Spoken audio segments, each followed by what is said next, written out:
Hi viewers, welcome to Sheena's creation. ഇതെൻ്റെ ആദ്യ YouTube channel video ആണ്. ഞാൻ ആദ്യമായിട്ട് ഇവിടെ തയ്യാറാക്കാൻ പോകുന്നത് ഒരു ബ്രെഡ് പുഡിംഗ് ആണ്. വളരെ ഈസി ആയിട്ട് തയ്യാറാക്കാവുന്ന ഒരു ബട്ടർ സ്കോച്ച് ഫ്ലേവറിലുള്ള ബ്രെഡ് പുഡിംഗ്. ഇനി ഈ പുഡിംഗ് എങ്ങനെ തയ്യാറാക്കുന്നതെന്ന് നമുക്ക് നോക്കാം. അതിനായി ആവശ്യമുള്ള സാധനങ്ങൾ പരിചയപ്പെടാം.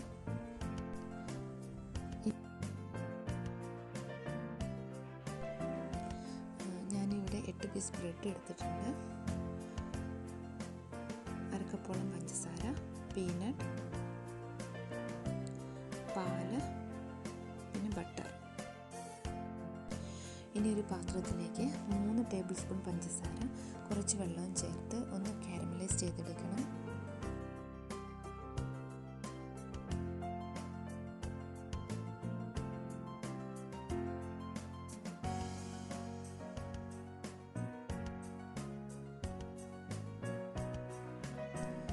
പഞ്ചസാര മെൽറ്റായി വന്നിട്ടുണ്ട്. ഇനി നമുക്ക് പീനട്ട് ആഡ് ചെയ്യാം.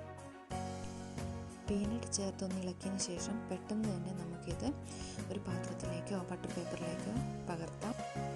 തണുത്തതിന് ശേഷം നമുക്കിതൊന്ന് ക്രഷ് ചെയ്തെടുക്കാം. ഇനി ബട്ടർ സ്കോച്ച് കാരമൽ തയ്യാറാക്കുന്നതിനായി ഈ പാത്രത്തിലേക്ക് തന്നെ നമുക്ക് 1/2 കപ്പോളം പഞ്ചസാര ചേർക്കാം.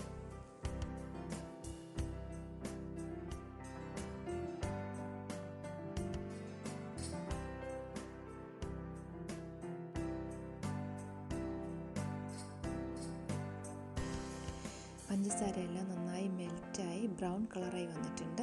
ഇനി ഇതിലേക്ക് 1 ടേബിൾ സ്പൂൺ ബട്ടർ ചേർത്തിളക്കാം.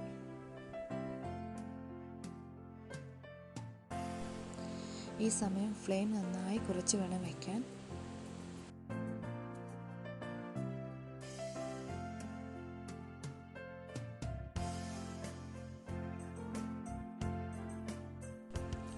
ഇനി ഇതിലേക്ക് 1 കപ്പ് പാൽ ഒഴിച്ചു കൊടുക്കണം.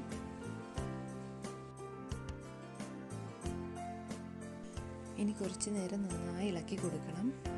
ഒരു തള വന്നു കഴിഞ്ഞിട്ടുണ്ടെങ്കിൽ നമുക്കിത് തണുക്കാനായിട്ട് ഒരു പരന്ന പാത്രത്തിലേക്ക് ഒഴിച്ചു വയ്ക്കാം.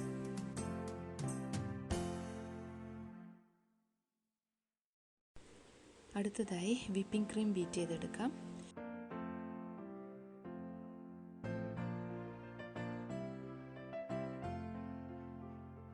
ഇതിലേക്ക് ആവശ്യത്തിന് പൗഡർ ഷുഗറും ചേർത്ത് നന്നായി ബീറ്റ് ചെയ്തെടുക്കണം.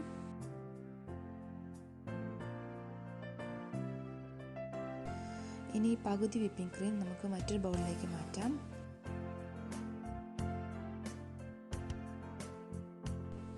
ഇതിലേക്ക് 3 table spoon butter scotch caramel ചേർത്ത് ഇളക്കി ഒന്നുകൂടി ബീറ്റ് ചെയ്തെടുക്കണം.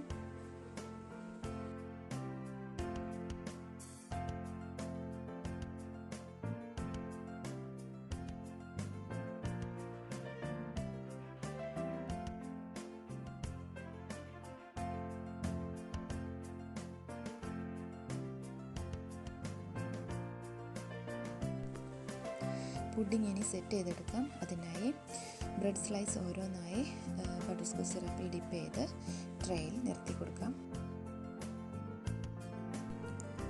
ഒട്ടും ഗ്യാപ്പില്ലാതെ നന്നായി ഫില്ല് ചെയ്തെടുക്കുക. ഇനി ഇതിന് മുകളിലായി നമ്മൾ ആദ്യം മാറ്റി വെച്ച വിപ്പിംഗ് ക്രീം എടുത്ത് ഒന്ന് സ്പ്രെഡ് ചെയ്ത് കൊടുക്കാം.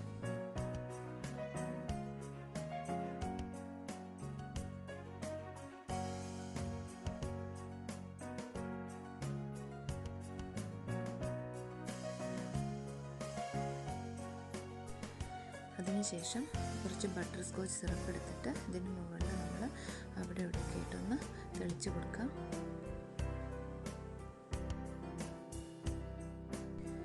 കൂടെ തന്നെ ക്രഷ് ചെയ്ത് വെച്ചിരിക്കുന്ന ബട്ടർ സ്കോച്ച് നമുക്കൊന്ന് നിരത്തി കൊടുക്കാം.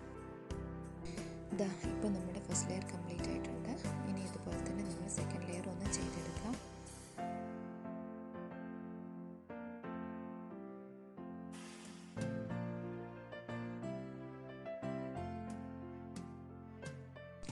ബ്രെഡ് ഫില്ല് ചെയ്തതിന് ശേഷം ബാക്കിയുള്ള വിപ്പിംഗ് ക്രീമും കൂടി നമുക്ക് ഇതിന് മുകളിലേക്ക് സ്പ്രെഡ് ചെയ്തു.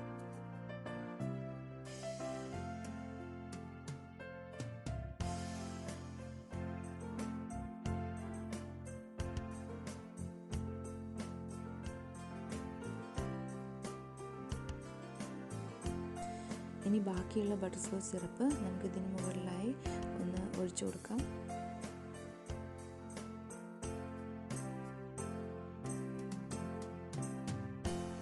ഇതിന് സൈഡിലായി കാരമൽ സിറപ്പ് കൊണ്ടുള്ള ഫ്ലവേഴ്സ് കൊണ്ട് ഞാനൊന്ന് ഡെക്കറേറ്റ് ചെയ്തിട്ടുണ്ട്.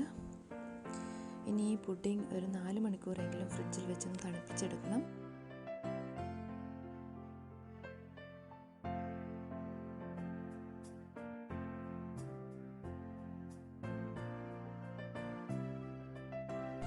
വെറും ബ്രെഡ് വെച്ചുകൊണ്ട് നമുക്ക് വീട്ടിൽ വളരെ ഈസിയായി തയ്യാറാക്കാവുന്ന ഒരു ബ്രെഡ് പുഡിങ്ങാണിത്.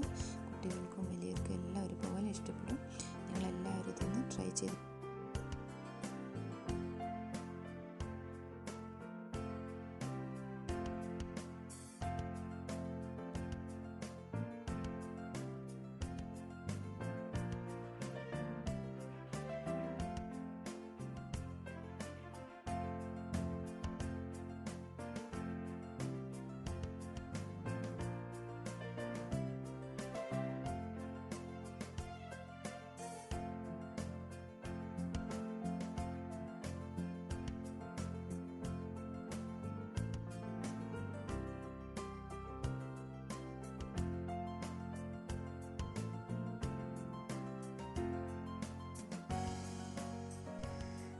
വീഡിയോ എല്ലാവർക്കും ഇഷ്ടമായാൽ സബ്സ്ക്രൈബ് ചെയ്യാം, ഷെയർ ചെയ്യുക, ലൈക്ക് ചെയ്യുക.